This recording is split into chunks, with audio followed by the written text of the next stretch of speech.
a'udzu billah bismillah inna waliyallah wa ma tawfiqi illa billah. Assalamualaikum warahmatullahi wabarakatuh. Mbokk julit yi ñu leen nuyu di leen di ziara di leen baalu xaq tey di leen ko baal di ñaanal Cheikh Mouhamadou Mountakha mu yàgg fi loolu te ànd ak wér noonu lañ ko ñaanal julit yëpp di ko ñaanal taalibe yëpp di ziare bu baax a baax mboolem waa chaîne du Kenal Ahmadou TV Nuru Khadim TV ak mboolem ku ñu teewlu ci kàddu gi Serigne Mor Sall kenn Serigne Touba di kàtt ak yéen ci naafila koor ci téere Serigne Souhaïbou Mbacké bi mu tuddee Khouratul Ayn fi tamyiz ba'd fara'idil ayn waaye di ànd ak yéen ci téere Serigne Alhaaji Mbacké Khadimul Khadim bi mu tuddee waxtaane borom Touba wala toomi borom Touba yi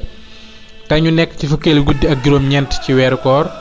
Serigne bi wax ne képp ku naafila ci fukkeelu guddi ak juróom-ñeent ci weeru koor juróom-benn rakka bu ci nekk nga tar ci Fatiha benn yoon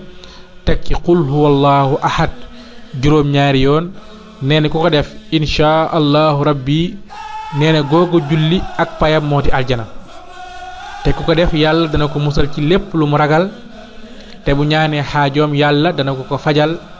te seytaane da koy daw te faw day deewaale ak ngëm yàlla te kuréel bay njëkk a tàbbi aljana ca lay bokk moom mi jëf-jëf ji kon ñu ngi ñaan su borom nangu leen ko rek jaamu yàlla yi wasalaamu aleykum wa rahmatullahi wa barakaatu.